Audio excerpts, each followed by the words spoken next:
So I'm psyched to get to talk about gut health tonight. This is definitely one of my passions and my specialty, really rooted from my own digestive issues and kind of health journey.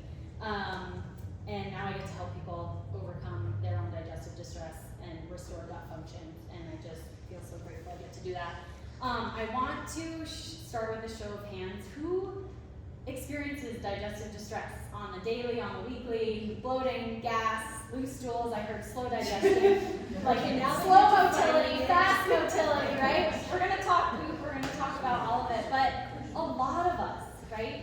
It's hugely important and it impacts us, and I think this is a community that I know we love to push ourselves, right? We love to be really strong and active, we love to overcome challenges, and that all is so fun and motivating when we have the gift of our health. And when it's taken away, we kind of lose our sense of identity, and life is not very fun anymore. And so we need to figure out how we can restore that, and it usually starts with the gut. The gut is a place that usually goes first. Even if we aren't experiencing those digestive symptoms, it's going to go back to the gut, and we'll start to kind of explore why. How about a show of hands, who feels like they're kind of well on this digestive journey? They've researched a bunch, maybe they've seen different doctors, they've DIY'd their health, they've eliminated foods, they're tinkering around with stuff. Few people, okay. And really not feeling like they're getting anywhere. I think that is so common, and some of you might be just new on this journey. Someone has an iron gut, I love it. But it can be really frustrating when you're not getting answers and you don't know where to go, and you're kind of in this like throwing spaghetti at a wall, hoping something sticks, whether that's with digestion or anything, right? It's really frustrating, and we live in a world where so much information is at our fingertips, and a lot of my clients come to me just feeling overwhelmed. They just ask to like quiet the noise and the overwhelm and do this, no do that, this is healthy, this is not healthy. Like, it's so confusing, and kind of get guided on what works best for their body. And so I do a lot of like bio-individuality focused work here, where we quiet the noise and we figure out what works for you. And that really creates a simple path forward to healing for you. Cool?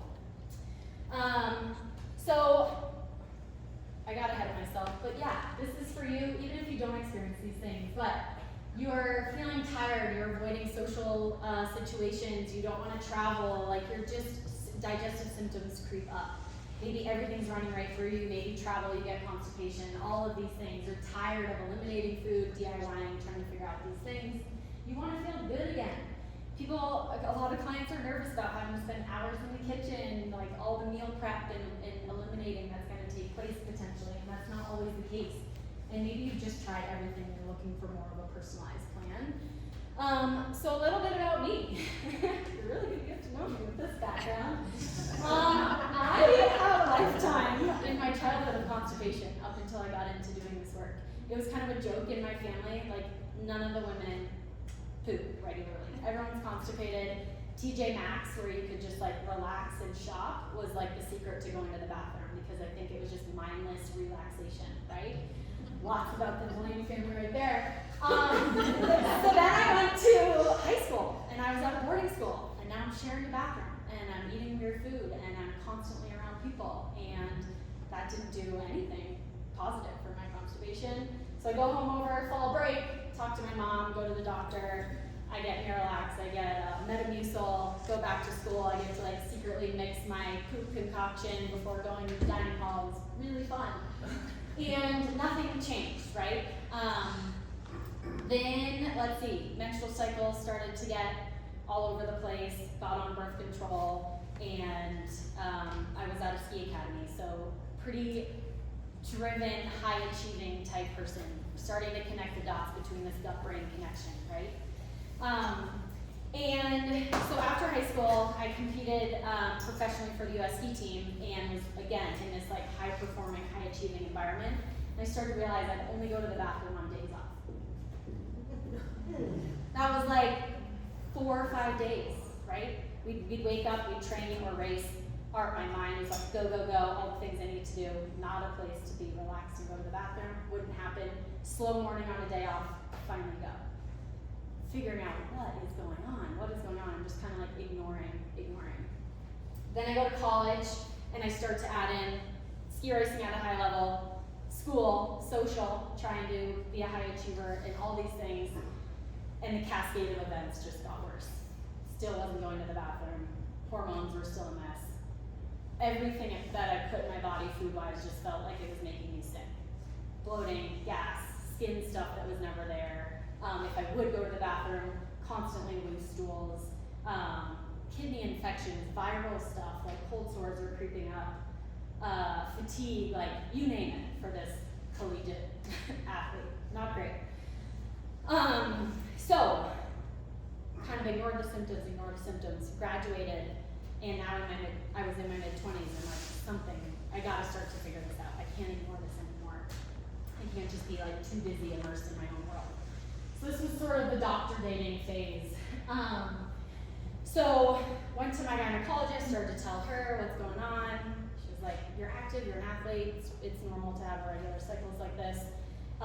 What about my digestive issues? What about like all these foods? I love to cook. My parents own a restaurant. Like everything I put in my body, it feels like I'm bloating, I have gas, I'm curled up with stomach aches. You can have an IBS pill, that'll make you feel great.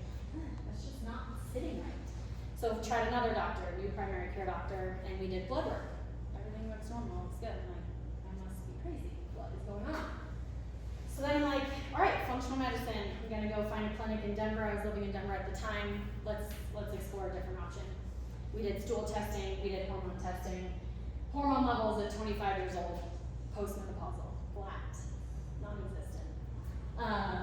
Candida, SIBO, small intestinal bacterial overgrowth, parasites, lots of inflammation. It was like, where do we begin? Didn't know. So, got put on a pretty serious eradication protocol. I was like, what about diet? I started researching, started educating myself. I'm like, what do you think about that? You're fine, don't worry about the diet. Kind of like, have a lot of stress. Haven't gone to the bathroom consistently my whole life. It's good. Take this pretty intense eradication protocol, and I'm so sick. They're called Herxheimer reactions, and basically you start to kill off these fungal overgrowths, bacterial overgrowths, and they don't have any place to go. These toxins don't have any place to go. They start recirculating in your body. And so I'm like doubled over. Sorry, I'm getting emotional. I'm like doubled over with stomach aches and fever, like nausea, all this stuff. And what is going on? Finally overcame that. I feel good for 3 days, and then I feel sick again. Good for 3 days, and feel sick again. And enough is enough. So I saw a few more doctors, wasn't getting anywhere, and took healing in my own hands. So that's when I went back to school. This is getting more positive.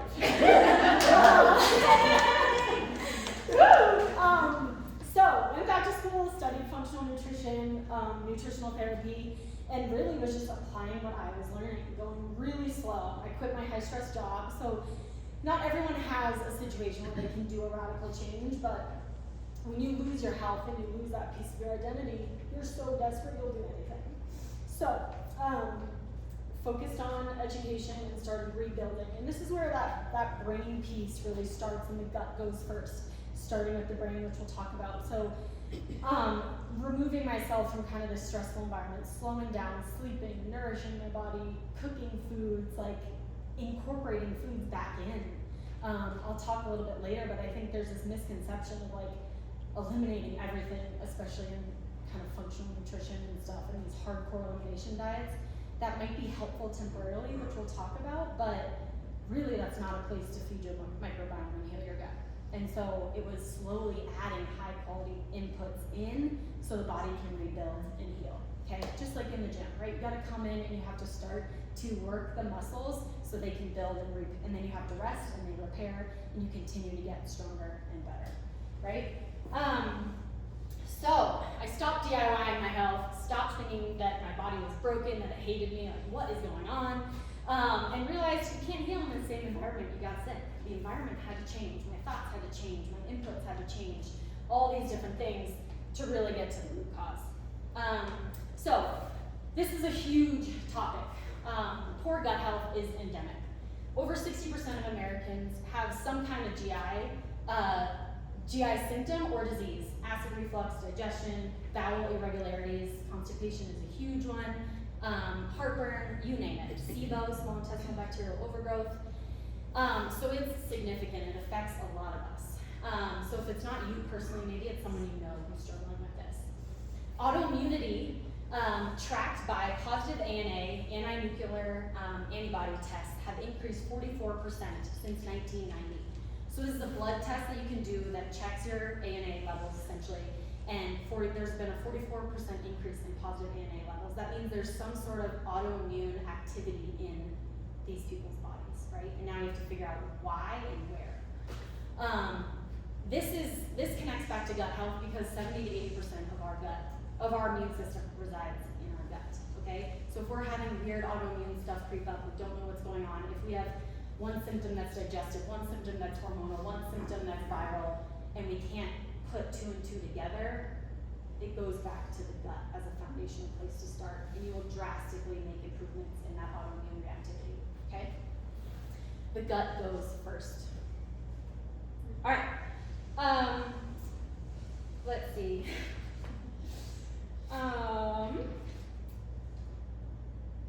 Tonight I want to share kind of 3 clear steps, a different process, a different path, if you will, that will hopefully change how you think about and how you approach gut health, again, if it's for you or for a loved one, and hopefully steps you can put into action and give you tips and tricks that you can really implement right away.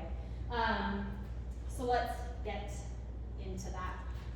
Before we dive into step number 1, I just want to kind of set the tone that symptoms are how the body is communicating. So at first, you kind of heard in my journey, like they're annoying, that we're kind of conditioned to ignore them. We just power through, push, we're strong.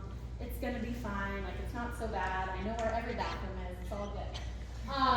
But there are ways your body's communicating with you, okay? And the body wants to heal, it's designed to heal. So if we can bring that to the forefront instead of disregard our symptoms, sweep them under the rug, or try to overpower them, if we can kind of lean in a little bit and be like, what is my body trying to tell me? It wants to heal.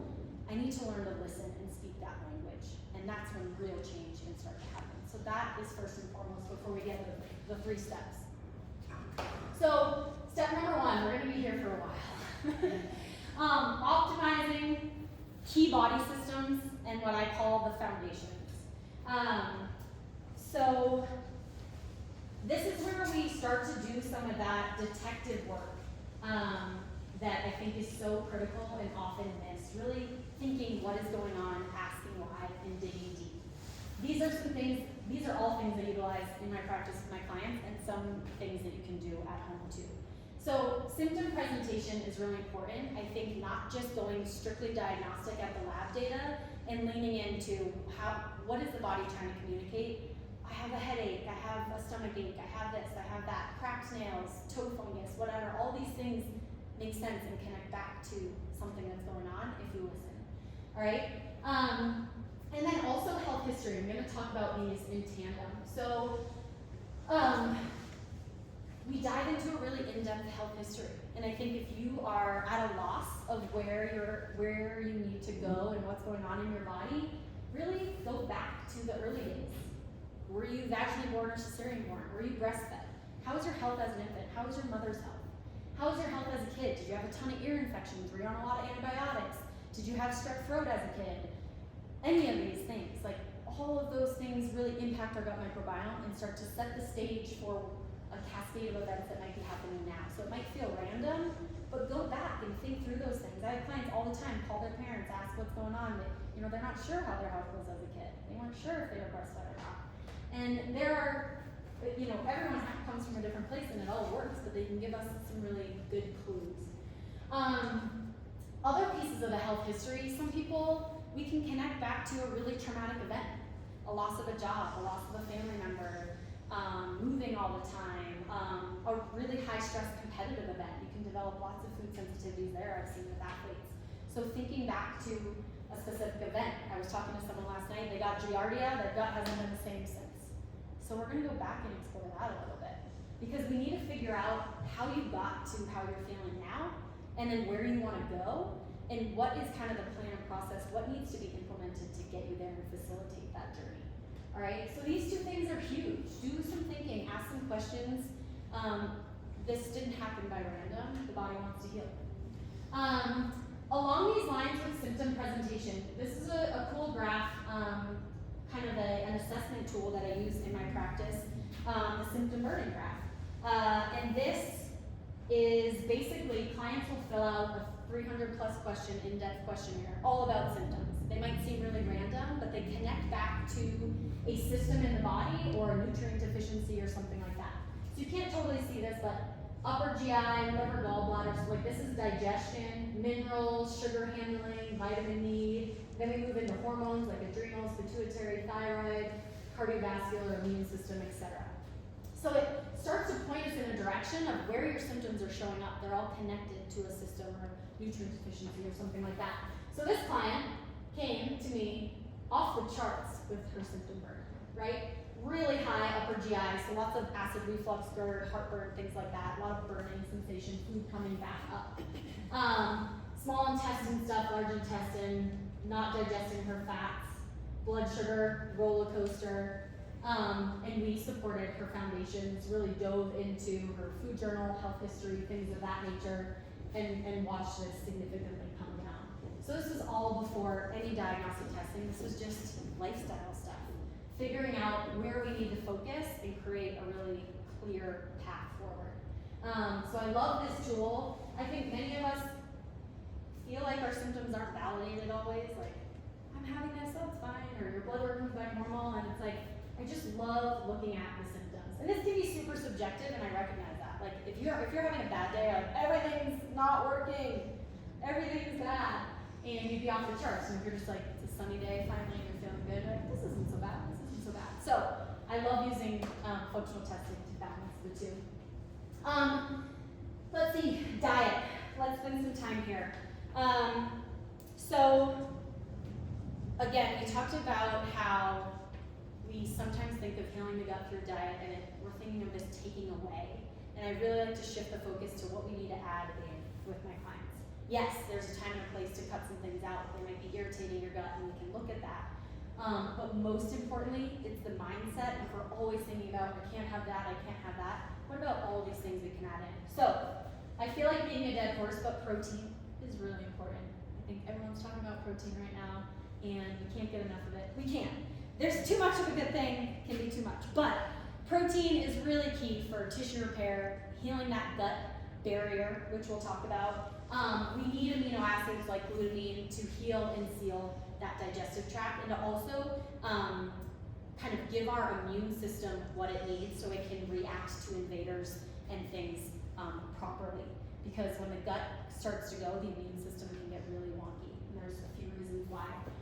So protein is huge. Any autoimmune client I have, we are working upwards to 1 gram per pound body weight for sure. Parent stress, poor sleep, things like that, and our body is in this catabolic state. We really need these amino acids to build us back up, just to get you to a baseline where you can heal. So what can you add in? You can add in lots of good sources of protein. We also need protein for enzyme production. So digestive enzymes are really important. They're natural things that our body produces: stomach acid, pancreatic enzymes, pepsin. And we need protein to make those. We need zinc and some other minerals too, but protein is really key in digestive enzyme production. And as we age, we produce less digestive enzymes and less stomach acid. So that is already working against us. So we gotta double down, okay? We've gotta double down and build the body back up. What else? Cooked foods versus raw foods. This one is missed often, but I think I just saw a nod. We probably all felt the difference. We're going into summer, love a raw salad, right? Lots of fresh veggies and things, but when our digestive system isn't working great, it can feel pretty terrible, or you might see undigested food in the toilet, right? So I use the analogy of road rash. So you just fell off your bike, scraped up your whole leg, the skin is raw, inflamed, bleeding, it's not good. that is kind of like an inflamed and irritated digestive tract. And so if we're putting lots of roughage, lots of raw fruits and vegetables, lots of fiber down that, it's like picking up gravel, just scrubbing that road rash. It does not feel good. And people's symptoms are gonna show up differently, but we all kind of cringe with that feeling. And that's what's going on inside. It's like, please no, please no. And you're like, I'm so healthy, I'm eating my salad, I'm drinking my smoothie, I'm snacking on raw veggies. Those things are great when your gut is ready for them. Everything depends. That's going to be like my magic answer to a lot of questions tonight. And we have to honor your own bioindividuality and when your body's ready for these things. If we don't have adequate stomach acid, we might not be able to handle protein. One sign of low stomach acid is kind of having an aversion to protein. Like being like, I don't even crave it, I don't want it, it doesn't look good. That could be because you don't digest it very well right now. And we need to work on that so that you can incorporate protein back in, right? So cooked foods, roasted, sauteed, soups, broths, all of those things. You can load in lots of good plant matter and lots of good diversity, which we're gonna talk about next. But start with cooked, slow, nourishing things. Start slow. Listen to your body, it will tell you, okay? And then we'll work into lots of variety, cooked and raw. Next is going to be diversity. So diversity is huge. Lots of fiber, pre and probiotics. I recently heard a recommendation, try to get 30 different types of plants each week. If you like a tangible goal, maybe write that down. I personally just like to say, I'm a very visual person. Eat the rainbow. Try to buy 5 new things each week or something. I love the farmer's market this time of year to pick up something new. I think we can go to the grocery store and our list is exactly the same. We're just we know exactly what we're gonna get and we eat the same foods every single week, and that's not really diverse. And diversity is really critical for feeding our good gut bacteria, our commensal bacteria. So prebiotic fibers, they're in things like Jerusalem artichoke, garlic, onions, leeks, things like that. And they're like fertilizer for our good gut bugs. And we need to work hard to fertilize them and keep a robust and diverse microbiome, okay? And we can really take care of them with good fibrous plant foods.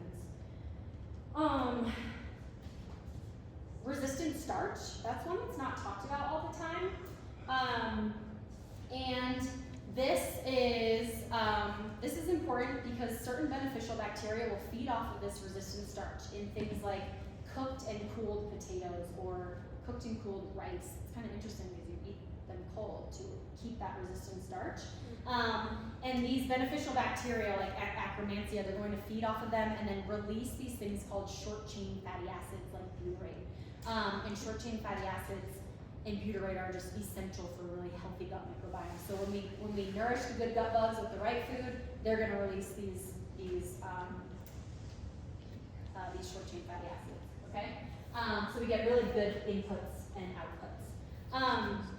Next is going to be probiotic rich foods. So who has heard you should eat kimchi, sauerkraut, kefir, yogurt? Yep, I need probiotics. And again, this one might depend. Some people introduce fermented foods in, probiotic fermented foods in, and they feel terrible.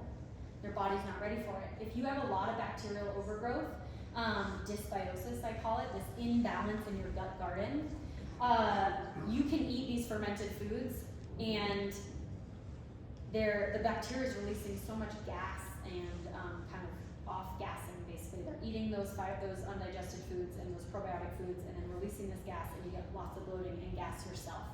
And you inherently take on those symptoms. So it can be really beneficial when you're ready. And I like to think of it as food as medicine, so start slow and try a variety. Try a bite of yogurt each day, see how that starts to feel. Really good, high quality, full fat yogurt. Try to have a bite of sauerkraut or kimchi or something during one meal, see how that goes. Same with the fibers, you can really overdo it. Start slow, because if your microbiome isn't ready, it's gonna be way too much. So all these things, just test them out, but lots of food as medicine stuff there. Omega-3 fats for inflammation. I think this is huge, especially as athletes in training and lifting here and whatnot. Cod liver oil is one of my favorites, wild caught fatty salmon. is one of my favorites. Mackerel, sardines, chia seeds, flax seeds, walnuts, all great sources. And we want to constantly kind of offset that inflammatory process and get really good healthy fats for hormones and for good balanced energy as well. Sleep. This isn't one that gets talked about too often, but our body does all of its repairing and like cleansing and detoxifying when we sleep. And so if we're not getting good sleep, we're missing that healing process. And so kind of, again, reprioritizing, putting sleep higher up on the pedestal in order to heal your digestion or heal from anything. When we've had an injury, we're probably amazed by how much sleep we can get. So unusual, right? And that's really the body like boom, shutting things down to get that rest and restoration. Sleep is also really important for our HPA axis, our hypothalamus pituitary adrenal axis. And that's kind of our brain and the command center, communicating to our digestive process, our hormones, our adrenals. And when we are stressed, whether we're not getting enough sleep or our environment, whatever it may be, we're kind of running the body into the ground, that command center, the communication starts to break down, and digestive function breaks down, immune function breaks down, hormonal function breaks down. It's a cascade throughout the whole body. So really prioritizing sleep, stress, and nourishing that HPA axis with really good food. Okay, movement. We all love to move our bodies, but it can be too much of a good thing. So if healing from anything, but healing, digestion, if you're on a healing protocol, then your priorities need to shift a little bit. And we still need to move our bodies, but we need to kind of dig into the intensity and the frequency. And are we resting just as hard as we're pushing our bodies and things like that? Strength training is one of my favorite things. It's one of the only things that doesn't elevate cortisol, that and walking. And so it can be fantastic when you're trying to keep stress down, but move the body and rebuild it back up. And then lastly, drainage goes back to my constipation story. So drainage is basically these different pathways that your body excretes toxins, excess hormones, gets the bad stuff out of the body. And when it kind of restores itself at night, it kind of can get rid of all of those things, unneeded byproducts out of the body. And when our colon, our large intestine, is one of our largest drainage pathways, and when it's blocked, if we're not going to the bathroom at least once a day, we're constipated, and that drainage pathway is blocked. That was kind of my Herxheimer reaction experience there, and I was recirculating the die-off and the toxins, and it made me very sick. So I know a lot of people, when our gut is feeling kind of off and we feel like we need a reset, we might DIY like a cleanse or a detox or something like that. And we need to be honest about if our detox pathways are open. Are we sweating? Are we pooping? Are we moving our lymph? All those sorts of things. Are we doing the foundations? And are we ready for a detox or a cleanse or something like that? Okay? Really important. You can do some harm. What you are not eliminating, you are recirculating. That was kind of my big bullet point for that. So a challenge for you on kind of these lifestyle foundational things, dig into your health history a little bit if you're confused. Like, how did I get to where I'm feeling? What is going on? Like, it feels like all of a sudden my health is just deteriorating. What is up? Whatever your symptoms might be. Start to find some answers. Think back to your stress, your sleep, your health history. And then food and mood journal. I love food and mood journaling. I use it with every client. It's a pain in the butt. It takes time, but temporarily it can really connect some dots. And one of the biggest gifts you can learn on your health journey is just getting more in tune with your body, listening to those symptoms, starting to ask why, starting to lean in, starting to connect the dots. And that's all you can do without the help of me, right? And so that can be really significant. So start to do some food journaling and pay attention to, okay, I ate this for lunch. How did I feel right after? How did I feel a couple hours after? I had an energy crash at 2 p.m. I was craving sugar. What's going on? I couldn't stop snacking after dinner. I woke up so fatigued. All of these things. Pay attention. Record it. What's going on? Okay? All right, step 2. Digestion is a north to south process. This is simple, but gets missed all the time. Has anyone heard about this? I see a little smile. Okay. Honoring this north to south process in the right order is so key. So this is kind of giving it away, but where does digestion start? Anybody? In the brain. The brain, yeah. You should have asked that before I switched the slide. It doesn't start when food enters our mouth. It doesn't start in the stomach, right?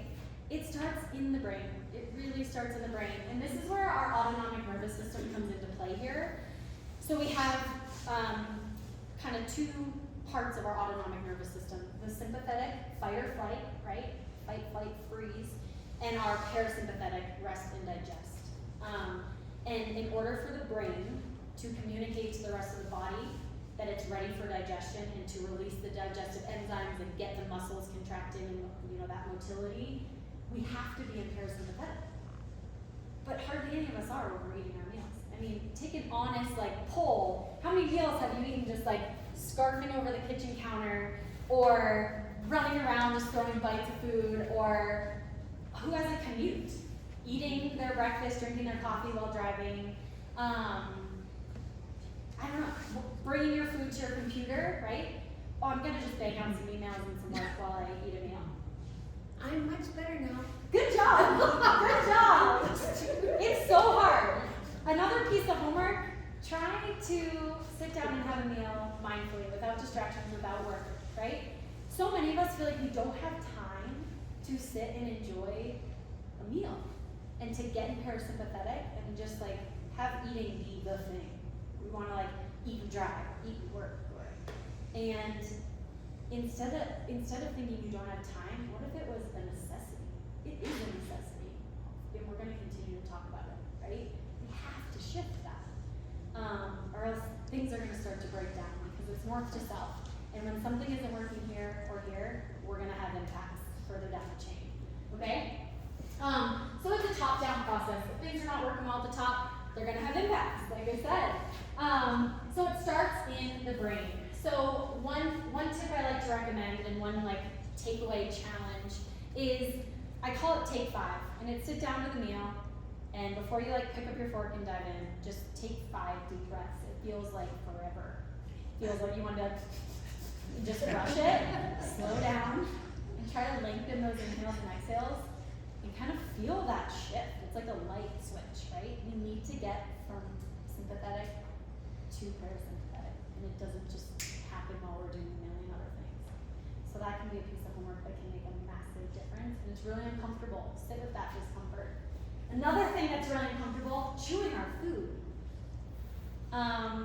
Chewing is a huge part of the digestive process. It's the mechanical breakdown of digestion. And when we start chewing, different gastric juices and digestive enzymes happen. Coinciding with that, with the brain and the chewing, we start to notice, maybe when we walk into someone's house and it smells so good, or we're going to a restaurant or reading the menu, we start to salivate. We've all experienced that, right? We get so excited. We go to the grocery store and all of a sudden we're so hungry, or watching Food Network. That's the brain starting to get ready to eat, and it's so important. I think sometimes we can feel frustrated that happens, but it's designed to do that. So then we start chewing, saliva is being released, and we're getting ready to really break down our food, both mechanically and chemically. So again, a little homework challenge is chew your food and count 20 to 30 chews and see what that feels like. And then when you want to swallow your food, you're gonna be like, oh my god, this is forever, I want to swallow. Do 5 or 10 more chews. I have all my clients try it at least once. They never maintain it, but it's a fun thing to notice how uncomfortable and how weird that feels, because none of us are chewing our food well. And so if we're not mechanically breaking down our food, all that's left is chemical digestion, and we produce less stomach acid as we age. We produce less stomach acid when we're stressed, when the brain's not focused, all these different things living in this modern world. And so we don't have enough chemicals to go to town breaking down whole food particles, and we're forcing it through the digestive process, and they're so big we can't absorb and get the nutrients from them too, which we'll talk about. So it really impacts, it has downstream effects. So then we swallow, and it goes into the stomach, and this is like a washing machine. This is when our bolus of food that we chewed and swallowed gets mixed with hydrochloric acid and gastric juices, and it gets swished around, swished around, swished around. And this is really important. We need adequate stomach acid to go to town to break that bolus of food into this paste-like consistency that's called chyme. which is really important for the rest of the digestive process. So, let's see. The stomach has to be acidic enough to break down food. It also, the stomach acid disinfects the contents of our food. This is hugely important. So stomach acid is a protective mechanism from bacteria, pathogens, parasites that are in our food and our water, bugs and dirt and stuff that's on our lettuce from the farm, all the good stuff. Sometimes they can create symptoms. And so that acid kind of kills everything, disinfects it, and gets it ready for the rest of the digestive process and absorption. And then the other piece is the stomach has to be a certain pH. It has to be between 1.5 and 3 on the pH scale for the pyloric sphincter to open. So that certain pH triggers the rest of the digestive process. If we don't have enough stomach acid, or who's heard of H. pylori, Helicobacter pylori? It's a real bugger to get rid of. But it is this bacteria in our stomach, so to speak, and it's like it corkscrews into our stomach lining, and it thrives in an alkaline environment. And why this is a problem is because it is really smart and tells our parietal cells to stop producing stomach acid so that it can live there and take hold there, right? But we need stomach acid for all these other reasons. So now the stomach isn't acidic enough to protect us. It's not acidic enough to break down our food and turn it into chyme. It's not acidic enough to open that pyloric sphincter to continue through the rest of the digestive process. So I've had people tell me food just like feels like it sits like a brick, or I feel like my digestion is so slow, or I wake up without an appetite. Sometimes it's like I don't think I digested dinner, it's just sitting there. Or acid reflux. So if it's sitting there and it has nowhere to go, it starts to ferment, putrefy, or acidify, and then creates pressure and bloat and gas, and opens up the upper sphincter, and you're getting reflux, right? So if it can't go down, it's going to start to come up, and you get GERD, heartburn, reflux, and things like that. So say we do have enough stomach acid, pyloric sphincter opens, it moves into the duodenum, the upper part of our small intestine, and this is where other gastric juices and digestive enzymes go to town. So bile, hugely important, so it's made in the liver, it's excreted in the gallbladder when contents of our food hit this part. So we release bile, that really goes to town emulsifying our fats. A lot of people struggle digesting fat. I had a prior question, how do you know if you're struggling to digest fat? A couple of signs would be you kind of feel nauseous or feel like you have a stomach ache after a higher fat meal, maybe fried food, it could be healthy fats too. Your stools, poop talk again, they float, or they're shiny, or there's like a sheen in the toilet. So pay attention if they're floating, if there's like an oil in the water. If they are light in color, like clay colored, that can be a sign that we're not properly digesting our fats as well. And then things like dry skin, we need fats to kind of have supple skin. Hormones, there's so many impacts, but digestively, those are some of the big ones to look out for. And then the pancreas releases pancreatic enzymes, and this goes to town on our proteins, our carbohydrates, and our fats even further. Small intestine is really where we absorb, the rest of the small intestine is where we absorb the rest of those nutrients. So this is where the majority of that absorption and assimilation of nutrients happen. So we really want the small intestine to be pretty clear of bacteria and to be like a prime healthy state to just take on all the good nutrients from our food. It can't do that if if the food's coming undigested. We see a lot of malabsorption, a lot of nutrient deficiencies, and it's not because of poor diet. I'll go back to the food journal, like, this client's eating, they have an awesome diet. They eat so well, what's their stress like, are they chewing, all these sorts of things. How do they have bacterial overgrowth in their small intestine? Why aren't we absorbing these nutrients? Because the food is great, that's not the problem. We've nailed their diet, but the absorption and getting the vitamins and minerals and most from their food is really where we're struggling here.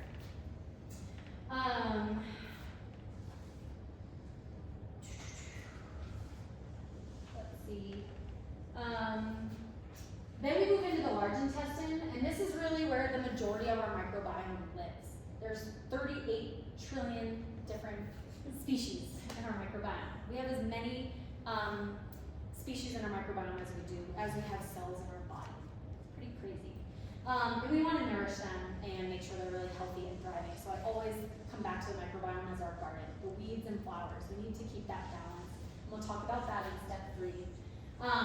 But if we're not excreting, if we are having food sensitivities, if the rest of the digestive process isn't working, things start to go awry here in the microbiome. Most people skip all the steps we just talked about, north to south, and go right to taking a probiotic or eating yogurt or kefir or something like that, right? We're really missing the mark. No wonder that doesn't work. What about all this stuff? Are you even absorbing those probiotic-rich foods or the probiotics you're taking and spending money on? Probably not. Okay, so we gotta rewind and honor this north to south process. It's so easy to get excited and go right to the area of dysfunction, but we've gotta look up north. SIBO, small intestinal bacterial overgrowth, antibiotics in a low FODMAP diet. Who's heard of a low FODMAP diet? Who's tried it? It's not very fun. It's pretty brutal to implement, and while it can make you feel better, it can help mitigate symptoms, it's just a Band-Aid. So what it is basically these fermentable carbohydrates that they're not well absorbed in the small intestine, and so they make their way kind of undigested, unabsorbed into the large intestine, and then the bacteria there goes to town on them. And when bacteria is going to town on them, they're releasing gas. We feel bloated, we have gas. It's like super uncomfortable. Some people have constipation, some people have loose stools, and it's really hard to get rid of because we aren't honoring the north to south process, okay? So it can help with getting symptoms, with making you feel better in the moment while you work on the root cause of the north to south process. Cool? But it's never something you want to stay on long term because it's fermentable carbohydrates, blueberries, asparagus, potatoes, garlic, onions. I mean, they're really good things that we want to make sure we're incorporating because we need that diversity in that plant matter. Okay? I cringe when I hear people have been on low FODMAP for like years. It's just not a good thing. Let's see. I want to just show you, there's a tool that I use, and it's called the GI map. And it's an awesome functional test that I like to implement with all the foundations that we talked about. It's a stool test. A few things that I think set it apart. It's qPCR, so it uses DNA. So it's really accurate and really specific to that one stool, to that one strain. It's also quantitative, so it tells us, how much was found in your stool test versus just, is it there or is it not? Yes, you have candida, no you don't, which is a fungal overgrowth. It can tell us how much, and we can see improvements on retest, which is really cool. It's one stool sample. A lot of the other ones are free, not the most fun to store in your fridge with freezing. And so this is an example of what we might see when digestive function is not working properly. So these are opportunistic overgrowth microbes. So when there is an opportunity, these guys, they're the weeds. They're like, yes, we're not nourishing the flowers, they're starting to die off, we're coming in and we're taking real estate, we're storing nutrients, and we're feeding off of all the good fibers and carbohydrates and starches we're eating. So this client, we've got some present levels in these, and we want it all to be below detectable limits. And then we have lab high Pseudomonas, that can create a lot of inflammation, Staphylococcus, and Streptococcus. And this strep is the same strep when we have strep throat that we might see if we do like any oral microbiome testing and things like that, a lot of tooth infections and things. So when we don't have proper digestive function, we create a prime environment for weeds to take over, right? And then the good guys, the commensal bacteria, start to die off. These are intestinal health markers that the GI map looks at. Steatocrit is how much fat is in our stool. So I have a client eat plenty of fat, really important for us, eat plenty of fat for 3 days, and then let's do your stool sample. This is great, we want below detectable limits. If steatocrit shows up, that means we're seeing undigested fat in that stool sample. So something's going on. we don't have maybe enough bile, or our liver isn't working properly to make adequate bile, or whatever it may be, we're gonna go back to that biliary function. And we're also gonna go back to how much fat is in the diet. If we can't properly break it down, we want adequate fat, but maybe right now it's creating lots of inflammation and discomfort for you. This time it looks good. The pancreatic digestive enzymes. This is elastase 1. It's looking at pancreatic sufficiency, basically. How well is your pancreas working? Are you releasing adequate digestive enzymes to further break down and digest those foods? This is low. Optimal is around 500. We'd love to see 500 and above. So this person is struggling. Undigested food in your stool, bloating, gas, maybe acid reflux. We can't break down food. You don't have the chemical components to do so. And so digestive enzymes is going to work wonders for this person. Okay, they're not going to be right for everybody, but this would be a case to definitely bring in some digestive enzymes to help the process. And when we work north to south and restore function, we can really make huge improvements in these opportunistic bugs. So that isn't any eradication at all. No hardcore eradication, no Herc center reactions, no crazy diets. We just have to work north to south, pull out some of those irritants, and restore function. Okay? All right, step 3, restore barrier function. This is all about healing, sealing, nourishing. This is like the small intestine and the whole lining of the GI tract. So the GI tract is approximately 26 feet long, or 8 to 9 meters. It's huge. That's from entry to exit. I know. How is that? You're like, what the? So think of it, I use a few different analogies. There's no perfect one, but it is like a hose or a tube, right? This closed tube. And on the inside, we have this mucosal lining, this really protective barrier that is slippery, I guess. This slimy mucosal lining. And we need to nourish that lining. Certain bacteria play a role in keeping that mucosal lining really healthy. And then we can also take nutrients to help support that mucosal lining. Things like glutamine, aloe vera, slippery elm, marshmallow root. A simple over-the-counter thing is making your own tea or buying throat coat tea, because what's soothing a sore throat, your esophagus, is going to soothe the GI tract as well. So that can be really nice. So nourishing it, and then nourishing those beneficial bacteria that help the mucosal lining too. So we have bacteria like Akkermansia, Lactobacillus, Bifidobacterium. All of these need to be in good levels. Oh, it's going to be on another slide. That's opportunist. Need to be at good levels to keep that mucosal barrier healthy and thick. Different irritants and stress and food sensitivities and things like that, and pathogenic bacteria can degrade that mucosal lining, and we start to get things like leaky gut, which I'll talk about in a second. From the GI map, I call this, when barrier function is compromised, I call it like an insufficiency dysbiosis. And things associated with an insufficiency dysbiosis, autoimmune conditions, a lot of people with autoimmunity have compromised mucosal lining and gut interior, the integrity of their gut lining, because that is food particles and pathogens are escaping the GI tract and entering the bloodstream, and the immune system goes haywire. And that happening over and over and over again can create autoimmune activity in the body, and we've seen that's on the rise 40%. Skin breakouts and rashes, so it's not just bloating and gas and bowel movements, but skin. That is one of our drainage and detoxifying pathways through our skin, and so the body is trying to push things out through our skin when it can't get things out through bowel movements and when things are imbalanced in the microbiome. So we always go back to the gut when we're having eczema, psoriasis, cystic acne, things of that nature. Hives, gut infections, allergies, seasonal allergies, and histamine reactions go hand in hand. I see this a ton. So if they're getting out of control, go back to your gut. The gut goes first. Fatigue, energy stuff, chronic inflammatory conditions, and food sensitivities is a big one. Again, food sensitivities.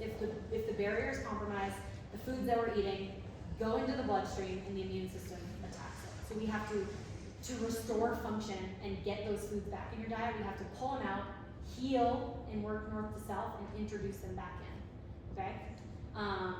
And I support clients doing that. I run a mediator release test, which basically tests 176 foods, and it's measuring the amount of mediator that is released from the immune system. So how much inflammation is the immune system creating to this food or this chemical, right?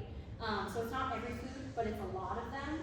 And we often see, if your gut barrier is not healthy, we often see stuff that you're eating every single day you're starting to develop sensitivities to them. Temporary sensitivities, that's how I kind of describe it. Pull them out, heal and seal, restore function, introduce them back in, you're good to go. The goal is always, what can we add in, not what are we eliminating. Okay, this is what I was talking about. So these are your commensal, these are the good guys, these are the flowers. And doing okay in a few of them, but low levels in Escherichia. Akkermansia is one of those huge butyrate producers and mucosal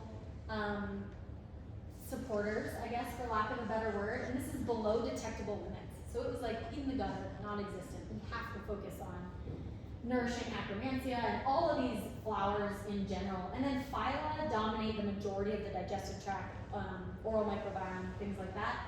And basically I just step back here and I see low levels in both. There is dysbiosis. There is an imbalance. The weeds are starting to take over your garden. We gotta tend to it, okay? So this is how the GI map can give us some insight into what you're experiencing in your body.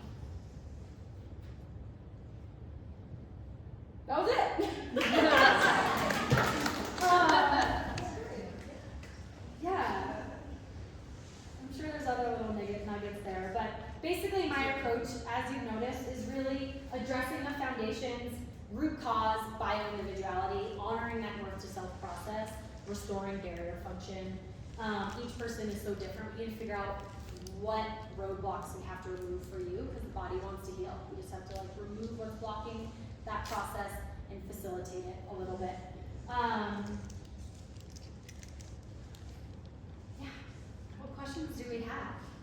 I want to open up to Q&A, and then this is a QR code to basically have a low barrier to entry to explore some of this further and get assistance with your path forward. So if you scan this, it's going to go to a booking link that says for the Wildfire Fitness Community Call, and we'll hop on a call, video or phone, and get 20 minutes complimentary together to just kind of troubleshoot and see how the work that I do might be able to help you, or what my recommendations would be. Like if you have specific follow-ups to this, or let it sink in a little bit, digest all the material, and then jump on a call, and I can see how I can support you.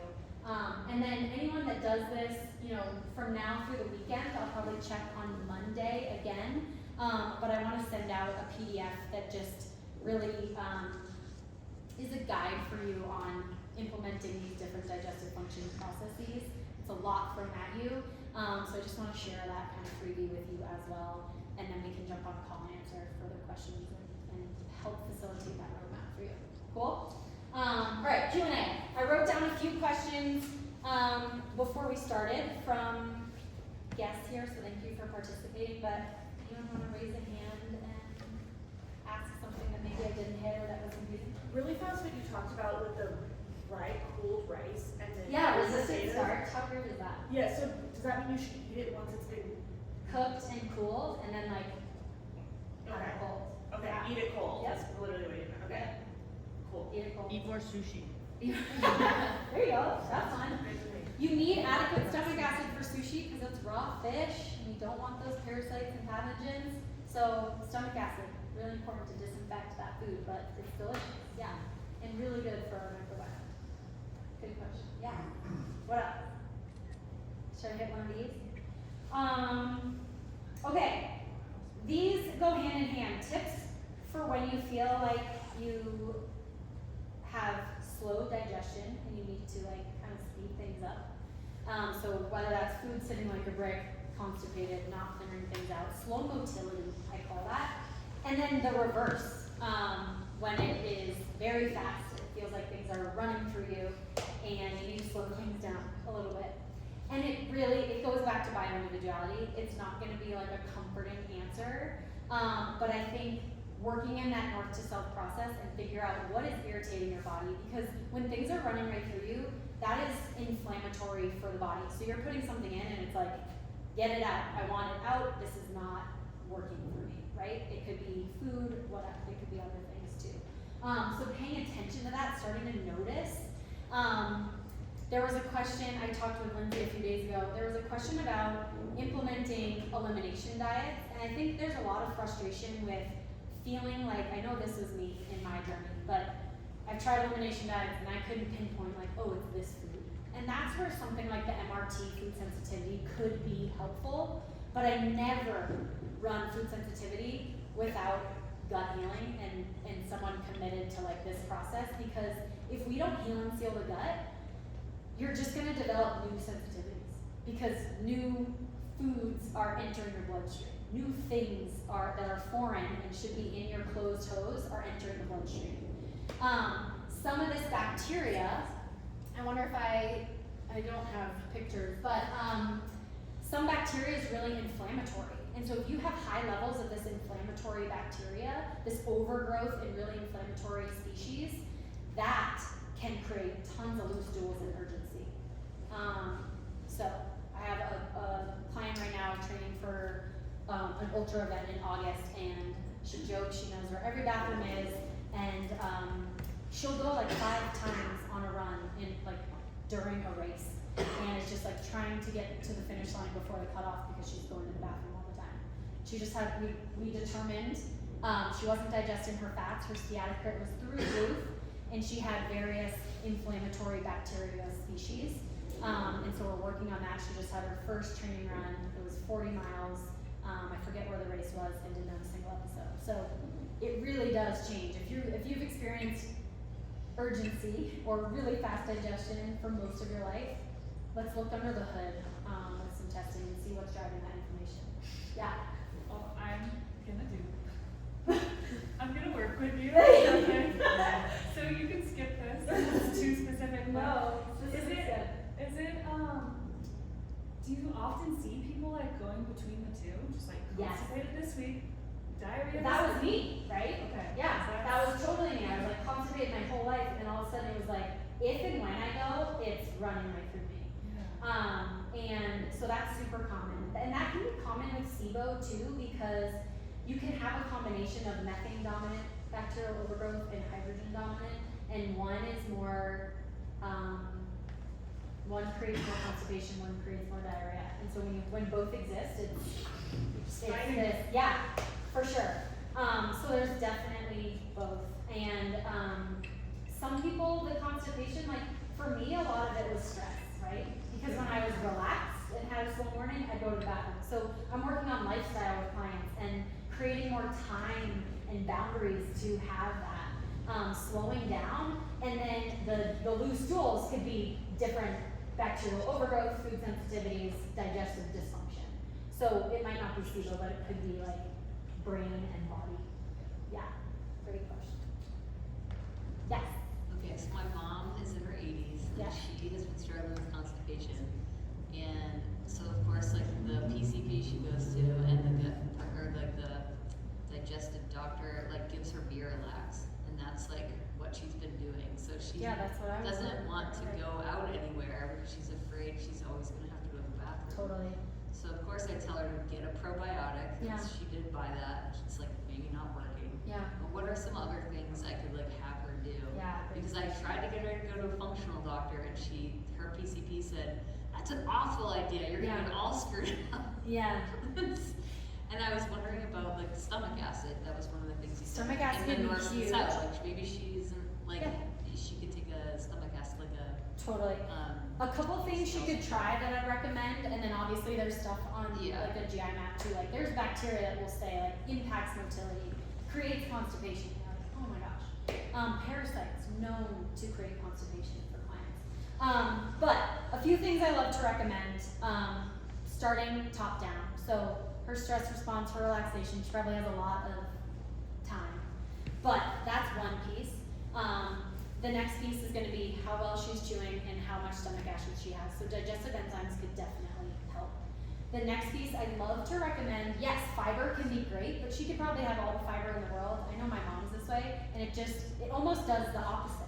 It can back you up, right, if we're not properly breaking it down. And so I love slowly working up to a tablespoon of chia seeds and a tablespoon of flax seeds in water. Let it get gelatinous and drink it. So don't start with a tablespoon, work up to it. We need to slowly increase fiber, but really high in omega-3 fatty acids, really soothing and gelatinous, so supporting that mucosal barrier and helping things move through the GI tract, and then really high in fiber. So that one's awesome. And then I know people who love to travel with psyllium husk and incorporate that into meals or water. That's basically the main ingredient, like a Metamucil, but there's weird flavorings and other stuff in that too, so just buy straight psyllium husk. She needs to be really hydrated, which I know is a tricky part the older you are. Constipation can go straight back to dehydration too. So I'd start to ask questions like, when she is going, is it like pellets? And, are there signs that the stool is dehydrated, and so just little bits are coming out too. And then I know clients who also have like laxicity issues. So Ehlers-Danlos syndrome is basically like hypermobility and this laxicity in your body, in your joints and things like that. And that can happen in the muscle of your digestive tract. And so the muscles kind of aren't strong and can't have strong contractions, and so things don't move through as fast. And that's really slow digestion. And you can use things like prokinetics and stimulate the vagus nerve and things like that to speed things up, but it's really hard for people when the musculature can't push.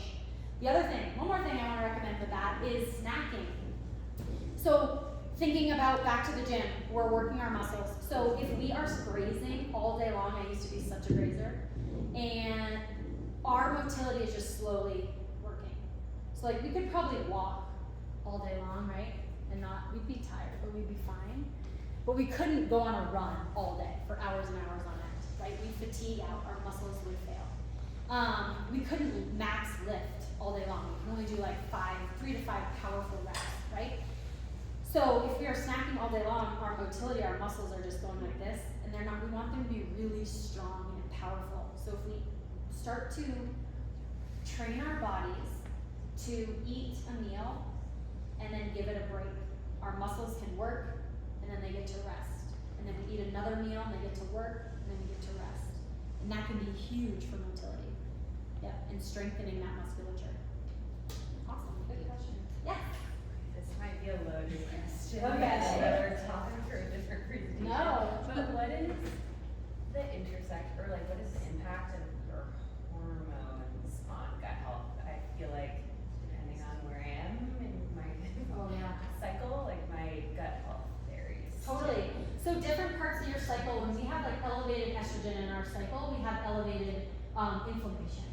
And we notice signs of like water retention, bloating, we don't digest stools. Some people get like period poops, right? Loose stools, you're going to the bathroom all the time. So direct correlation to those symptoms for sure. So I think paying attention to things that promote or support the inflammatory process.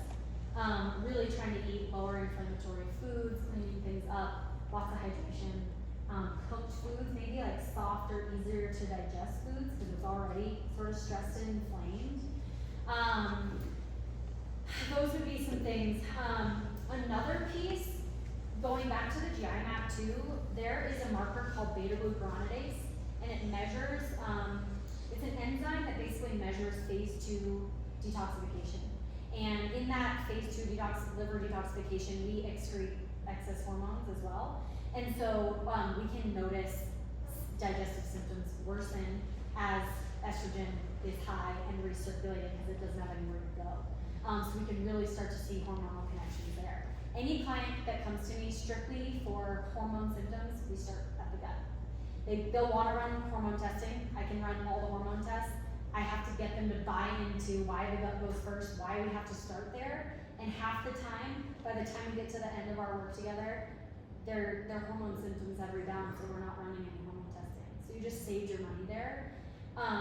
When I went to that functional medicine doctor, we went straight to hormone. We did gut and hormones, and then we were like, I don't know where to start. And we started with gut, which was the right way to go actually. But it can be really confusing, and I think you're only gonna get so far if your digestive function isn't working, you're not getting the nutrients, there's inflammation, all the things. And then those toxins have nowhere to go. Does that sort of answer? Yeah, cool. For sure. I think people will notice their digestion suffers when they're stressed out or when they're at a different time in the month. We go on vacation, I can eat anything and I don't have stomach aches. It's not that the food is different, we're just relaxed and we get to enjoy ourselves and we're probably eating a meal in parasympathetic mode for once. Amazing what that can do. Give it a shot. Right? Go for it. I have a question and I'm not entirely sure if you're gonna know the answer. Okay. You talked about a couple of different things that made me think about it. Yes. So I figured that I would just ask it. Yep, let's go. So I don't have a gallbladder, I had it removed. Yes. Um, I meant to touch on that. And so when I first had the surgery, I noticed obviously that there's a couple of different things after the surgery you have to, adjust to your life, Totally. especially the first year. Yep. And raw salads were one of those things that just ran right through me. Totally. And then after the first year, I was finally able to incorporate salads and stuff like that. And Amazing. now one of the biggest things is I really like steak. And if I used to be able to eat it well done, but now I have to eat it done, or else it runs right through me. And I was wondering if you might know why that might be. And then the next question is, so then I noticed I tried to do the carnivore diet for a while. And when I did do the carnivore diet, after a month of being on it, I realized that I was able to switch over and do it with you're eating well done meat again, with cutting out everything else. Totally. So it was the preparation more than anything is what you're figuring out. Good job connecting those dots. And then after I switched back over to my regular diet, I can no longer eat it that way. And I'm guessing it has something to do with the food that I'm eating. Do you take any digestive enzymes or bile supports? Okay. What I wanted to touch on is that the liver and gallbladder and pancreas get forgotten all the time in that north to south process. And again, oftentimes they just go right to large intestine. But that part in particular gets left out, and especially with people who get their gallbladder removed. My biggest recommendation is to take bile salts or ox bile, an ox bile supplement to provide that ability to emulsify the fat. At first, when you were mentioning steak, I was like, this makes sense because it's high in fat and high in protein, right? And so you're really struggling to digest this, and you don't have bile acids to emulsify the fats in that, and it's gonna make you sick, right? And your body's like, this isn't working, Right. goes right through you. Cooking it well done, that's where I'm stumped. I know. But I want to dive into that, so I'm gonna write it So down. if it's medium rare, it doesn't go right through you for. No, if it's medium rare, it goes right through me. When it's but when it's done, I'm fine to eat it. And my husband always gives me crap. He's like, you're ruining my steak. I'm like, I'm sorry, it's the only way I can eat it.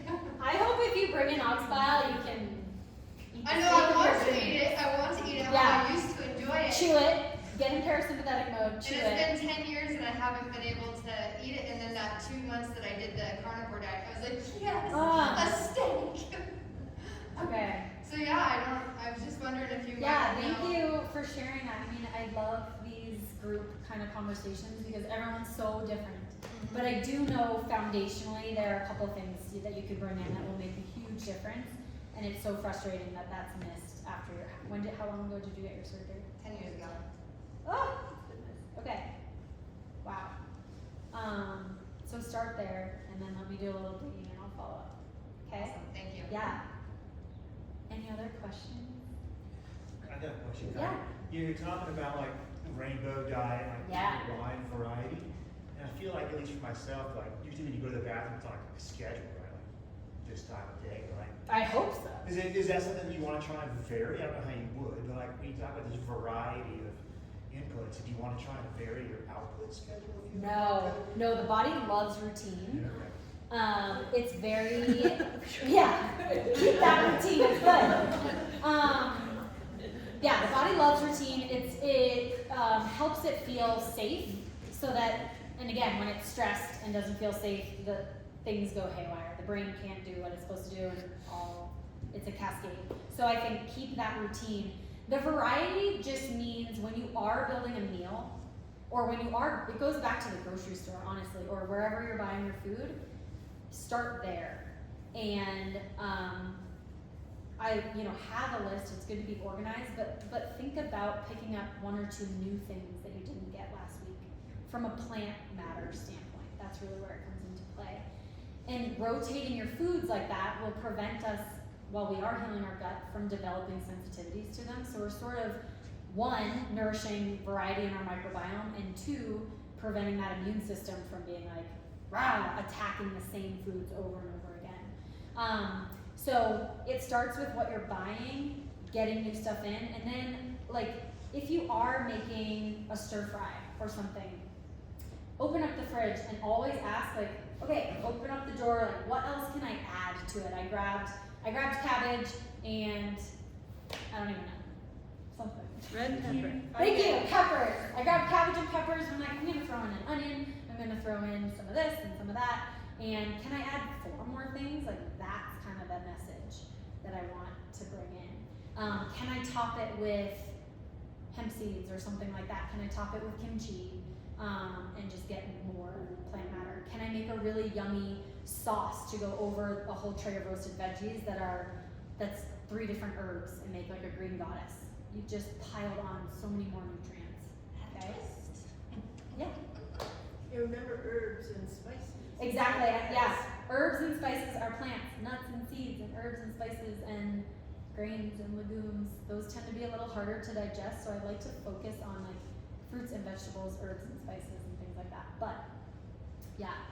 I have a quick question too. Yeah. So then, where are we getting all this protein? Like Yeah. meat 3 times a day? I mean, is that? I mean, I cannot. I know. I don't eat meat. Well, I'll eat fish. Yeah. But still, like getting past like 60 or something. It's hard. It's like I just have no idea where Totally. to get that much. Totally. At first I like to think about the opportunities in the day where you could get it in potentially. I think breakfast is a huge one that could be optimized for most people, especially women, when you have a really protein focused breakfast, which shifts the paradigm a little bit, because I think the standard American diet, we're used to something a little lighter, a little fruit forward, maybe a little fruit and a little yogurt, and I'll just just take breakfast. yeah, good. All right, so we have an opportunity there, and it can be weird foods like leftovers for breakfast or soup or something like that too. Eggs. You can have little tricks. So this goes back to a question about protein powder, and let me think exactly how it was asked. Like my thoughts on protein powders, how much, whey versus plant, mix it up, etc. So I think, again, rotating is not a bad idea, everything in moderation, but it can really be helpful to fill in those gaps a little bit, especially if you don't eat a lot of meat. And then see how your digestion and everything feels. But adding some to your yogurt bowl can be a great option. Having eggs and yogurt, so you're getting a variety. And then what can you add? You can add things like hemp seeds, you can add things like a scoop of yogurt to something, a scoop of nut butter to something. It just never seems to add up. I know. I mean, do you eat like, would you have one of your meals have like a really big walking piece of fish or something, like big, so that there's like 45 Right. or something? So, See it. protein, research finds that it's best dosed throughout the day. So optimizing protein muscle synthesis is not just about like right before and right after the gym, or like one meal and you get like 50 to 70 grams or something like that. We can only digest so much at one time, and it really, where it shines for our health is when it is sprinkled throughout the day. And that's where it comes into balanced meals and then some snacks. So making sure you get enough at breakfast, lunch, and dinner, and a few snacks. So I don't know. It depends. Like a good piece of fish would be awesome at a meal, but it can't be the only main source throughout the day. think when you have more of a vegetarian foundational diet, you have to really get creative about what can you add. And I think tracking at first, if you have a healthy relationship with food, it can be really eye-opening to be like, okay, this much yogurt has this much, and it's a mathematical thing. A tablespoon of hemp seeds has this much, and start to just figure out what you can add and slowly add up to 20 to 30 grams per meal. It can be a lot. And I think it is going to be eating more fish, more eggs, more. 20 seems doable, like beyond that. Yeah. Really is. Yeah, I strive for That's 30, not but my weight. if you're getting 20 to 30 at each meal, that's a great place to start. And then that will feel more comfortable and easier, and you'll kind of really know how to build your favorite meals and hit those marks, and then we can enter the next challenge a little bit more. Yeah, great questions. Curious if you're a fan of this. I've been doing like first cup of coffee, scoop of collagen, which is like 18 grams. Yeah, yeah. Collagen can be fantastic. Obviously, it's in our body, we need a lot of it, but it's an incomplete protein. So it can help chip away a bit, but it's not a full protein source, meaning it doesn't have all the essential amino acids to initiate protein synthesis and things like that. So really good for healing and sealing and all the different ways we utilize collagen in the body, but it's not a complete protein. So both. So you could do, again, if you find a protein powder that feels good to you, clean, everyone has their different recommendations. You could try a little bit of both. Okay. And I get was to- gonna say I've been doing, and then in the second cup, protein powder. Yeah. And maybe just combine it all. Yeah, try it. And before strength workout, research is showing, I love Dr. Stacey Sims, she talks about 15 grams before strength workout to initiate protein synthesis, so. I was gonna ask that question, like, I struggle with eating food before I go to the gym, even though I know I should. Yeah. I just drink coffee. Yeah. Yeah, like, just adding a scoop of protein in, or like, what is your favorite thing to eat before you go to a workout? And Yeah.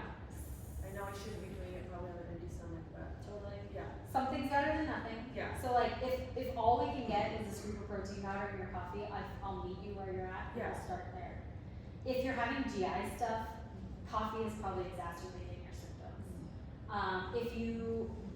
If you can only poop, like if you have a cup of coffee so that you poop, you probably have some sort of constipation too. You shouldn't be relying on that. I know a lot of people will say they'll have a good bowel movement and then have a cup of coffee and then the next one it like runs right through you. It throughs, right? And maybe that's probably a sign of some inflammation going on. It's really acidic and that can impact our gut and our stomach too. So if that's where we have to start, that's where we have to start. And then what else? Like, could it be bone broth? And maybe we put like a little fat, like a little butter or ghee or something in that bone broth and salt and pepper and ginger. Can we build like a little smoothie? You know, can you digest that? You know, how much raw matter are we putting in there? Does yogurt work for you? You know, are we playing around with dairy or not? A couple bites.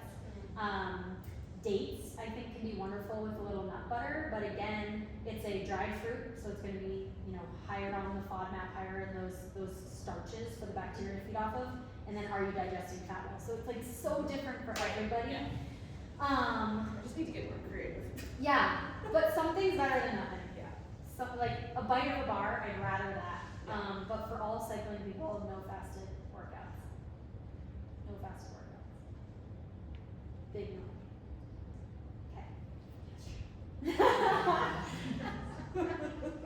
Thank you. Yeah. So this is my email. Scan the QR code if you want some more time with me. I know this. Thanks for taking time tonight on like one of the nicest nights of the week in the last few weeks.